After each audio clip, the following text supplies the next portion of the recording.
Olá pessoal, eu sou o Diácono Luciano, sejam mais uma vez bem-vindos ao meu canal, onde aqui nós tratamos de assuntos teológicos e nessa sessão estamos trabalhando o livro do Pentateuco. Hoje convido vocês para se unirem a nós e aprofundarmos um pouco sobre o livro de Levíticos. Você que ainda não é inscrito, você que está caindo de paraquedas por aí, então eu peço a você, se junte a nós. Faça sua inscrição, toque o sininho, deixe o seu joinha aí para prestigiar um pouco esse nosso trabalho e fazermos com que ele chegue ao maior número de pessoas. Sem mais delongas, vamos ao livro de Levíticos.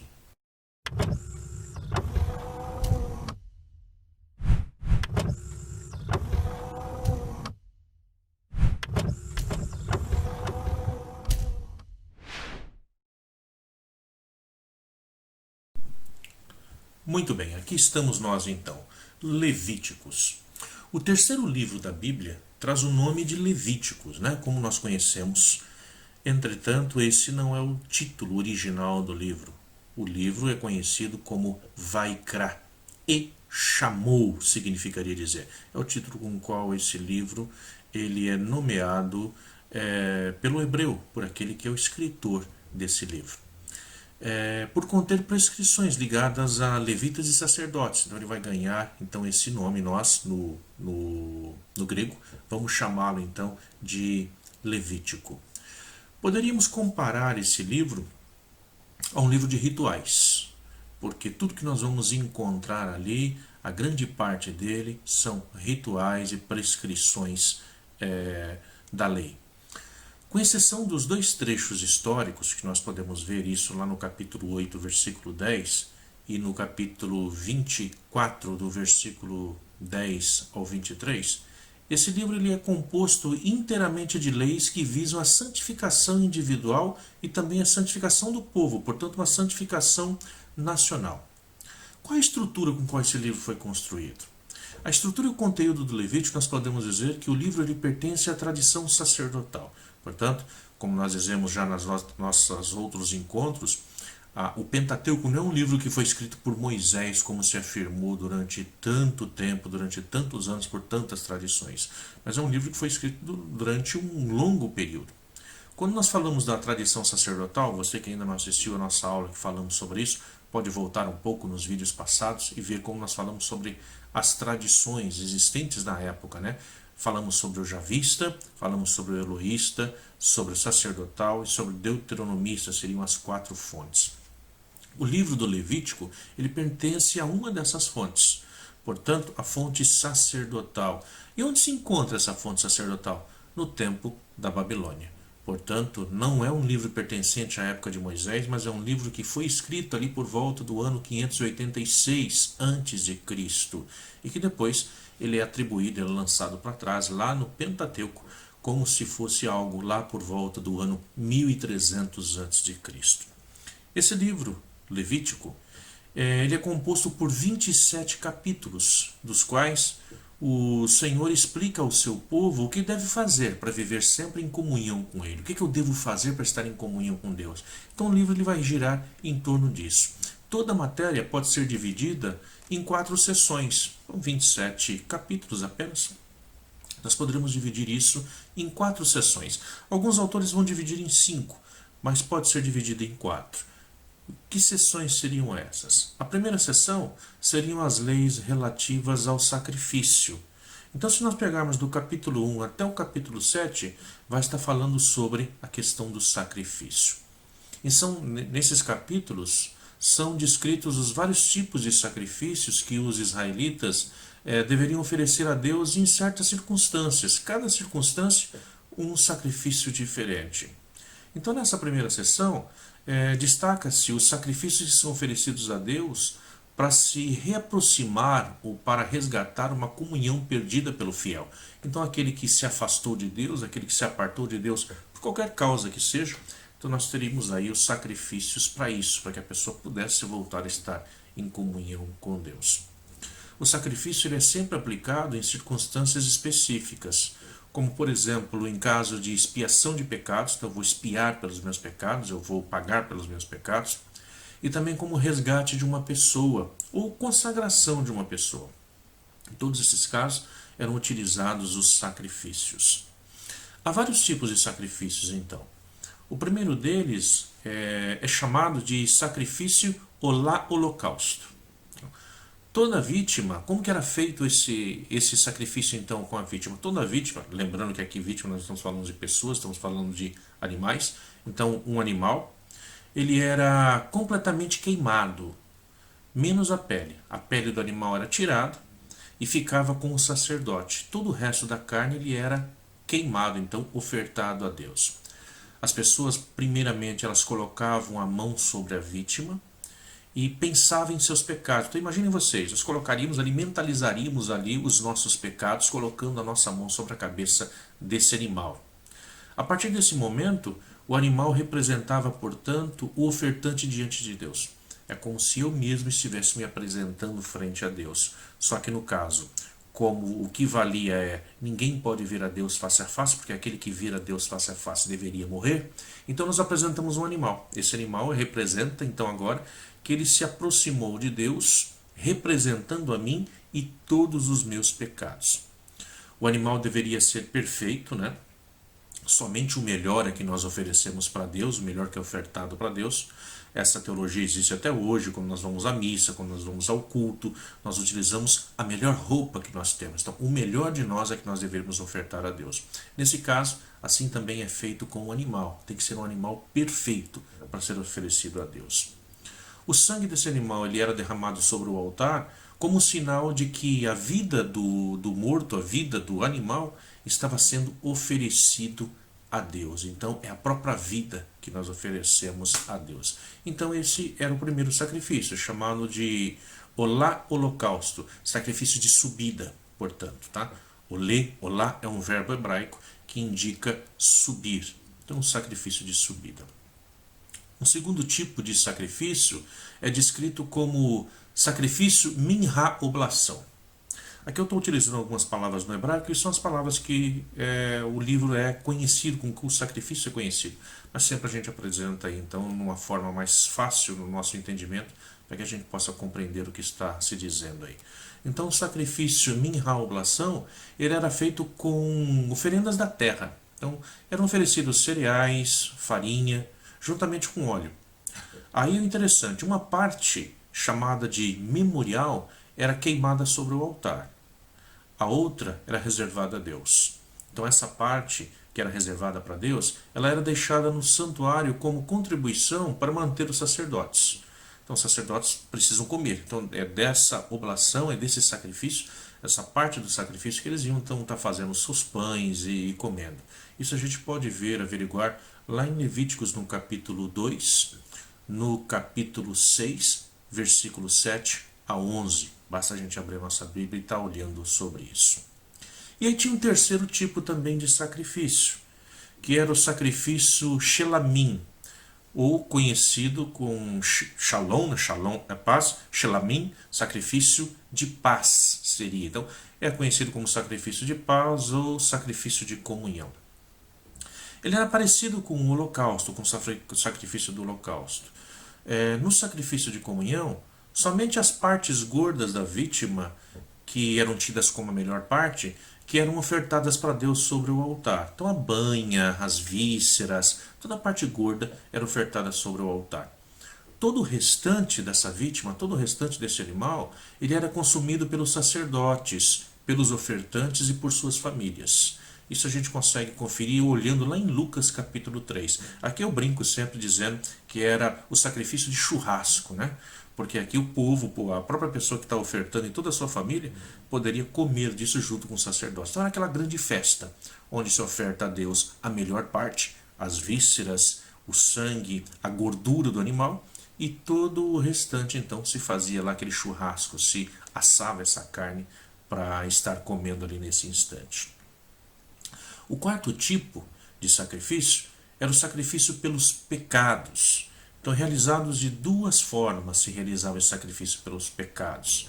É o sacrifício Hataá, que é o sacrifício de expiação, e sacrifício Hasham, que é o sacrifício de reparação, onde se repara aquilo que se fez. Então era oferecido esse sacrifício pelas pessoas que tinham cometido uma culpa contra alguém ou mesmo contra Deus. Então imagina você tem feito algo de mal, mesmo que seja sem querer, para um amigo, ou falado alguma coisa, blasfemado contra Deus, então esse sacrifício era apresentado. Esses sacrifícios não são amplamente descritos, se nós formos procurar por eles, no próprio livro de Levíticos, no capítulo 4, no capítulo 5 e no capítulo 7. Vamos falar basicamente sobre esses sacrifícios. Destaca-se dos demais sacrifícios, um outro que vai aparecer em Levítico capítulo 16, muito importante, que é celebrado até os dias de hoje, que é o ritual do dia da expiação. Nele, eram sacrificados 2 bodes perfeitos, sem machucadura, sem doença. Tem que ser um animal perfeito, 2 animais perfeitos. Um desses animais ele era morto como um sacrifício normal pelos pecados. O outro, chamado bode aí, sobre cuja cabeça todos colocavam a mão. Então imagina, nós todos colocamos a mão sobre a cabeça desse bode, pensando nos nossos próprios pecados. Esse bode depois ele era levado para o deserto, onde deveria morrer naturalmente. Então todos pensavam nos seus pecados, lançavam sobre esse bode e depois soltavam ele no deserto. É o que nós chamamos, até os dias de hoje, é conhecido como o bode expiatório. Então todos os pecados de alguém é colocado sobre alguma pessoa. Muito utilizado na nossa política, né? Onde nós temos aí muitos que cometem aí tantos roubos, tantos assaltos, tantos pecados contra o povo, e depois, quando são descobertos, acabam pegando um só e jogam todas as culpas sobre ele. Nós vamos dizer também no cristianismo que Jesus, ele em si, ele representa os 2 bodes. Isso já é uma visão cristã. Ele representa os 2 bodes, porque o primeiro bode é aquele que é sacrificado, Jesus é aquele que sacrifica, ele se dá em sacrifício, e o segundo bode, que é esse que carrega os pecados, o próprio Jesus seria aquele que carregou os nossos pecados, que levou todos os nossos pecados com ele. Muito bem. Nós temos também no livro do Levíticos uma outra parte, do capítulo 8 ao capítulo 10, que é dedicado à consagração dos sacerdotes. Os sacerdotes, aqueles que vão estar, portanto, aí à frente do trabalho, à frente do culto, eles têm que fazer a sua consagração. Então trata-se aqui da cerimônia de consagração sacerdotal de Arão e de seus filhos, assim como aconteceu lá, quando nós pegamos lá em Êxodo e vamos ver com Arão e com os filhos dele, também aqui vai tratar dessa consagração sacerdotal. Daí nasce o que nós chamamos a obrigação da santidade dos sacerdotes. Pois o que eram os sacerdotes? Os sacerdotes eram os intermediários entre Deus Santo e o povo. Que se Deus é santo, o povo também deveria ser santo. Então somente os sacerdotes é que podiam oferecer o sacrifício. Daí nasce também a necessidade do sacerdote lavar as mãos, ou oblar as mãos, a oblação das mãos, a purificação das mãos. Onde o sacerdote vai também purificar as suas mãos, para que ele também se torne santo como Deus é santo. E a partir daí então ele oferecer também um sacrifício pelos pecados dos outros. Na missa católica, até os dias de hoje, acontece dessa forma, onde o sacerdote, antes de começar a liturgia eucarística, ele vai, portanto, fazer a oblação das mãos, vai lavar as mãos, purificando-se, pedindo ali a purificação dos seus próprios pecados, para que ele possa oferecer um sacrifício pelos pecados dos outros. Levítico também, quando nós pegamos a terceira parte, lá do capítulo 11, versículo ao 16, capítulo 11 ao 16, nós vamos ter lá a lei sobre a pureza legal. Muito bem, no que trata-se isso? O povo deveria ser santo e puro. Por isso, essa parte do Levítico cuida de mostrar os vários gêneros de impureza que impedem o homem de se aproximar do santuário. Então é uma longa parte que vai descrever aí tudo aquilo que o ser humano pode fazer e que vai separar, apartar ele de Deus, para que ele não o faça.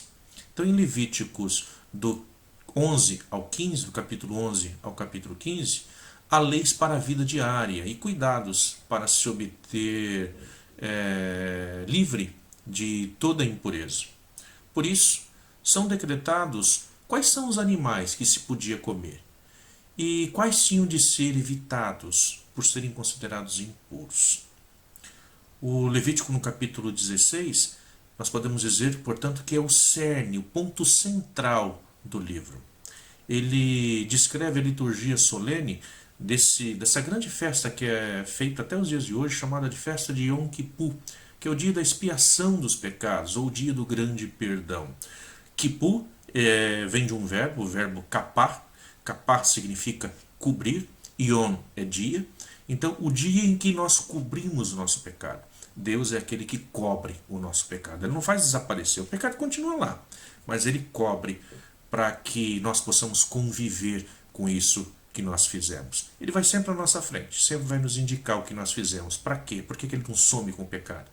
Porque é graças à lembrança desse pecado que nós não vamos cometê-lo novamente. Diz a tradição judaica que o dia de Yom Kippur ele acontece 10 dias depois da criação do mundo. Então nós temos lá o Ano Novo, que vai acontecer entre ali os meses de setembro, outubro, final de setembro, começo de outubro, dependendo do ano, dependendo da lua.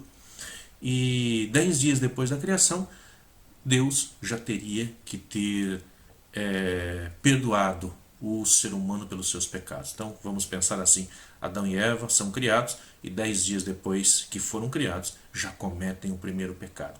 Não perderam tempo. Então por isso surge aí esse dia de Yom Kippur. O cerne, portanto, do livro do Levíticos é exatamente esse capítulo, capítulo 16, que vai falar aí, portanto, sobre esse grande perdão, a necessidade do perdão de Deus. E para terminarmos, o livro de Levítico, nós temos as leis sobre a santidade. Isso a gente vai ver lá do capítulo 17 em diante, até o capítulo 26, já chegando ao seu término. Que vai dizer o seguinte: se o Senhor é santo, Kadosh, nós vamos dizer essa expressão no hebraico, é interessante que a gente reza isso dentro da liturgia católica, todas as vezes, todos os domingos, em todas as missas, quando nós vamos dizer na oração eucarística Kadosh, Kadosh, Kadosh, Santo, Santo, Santo. Portanto, se o Senhor é santo, o Senhor é Kadosh, isso a gente vê lá em Êxodo capítulo 26, versículo 33, também o povo que ele escolheu, porque se foi escolhido por Deus, esse povo também deve ser Kadosh, também deve ser santo.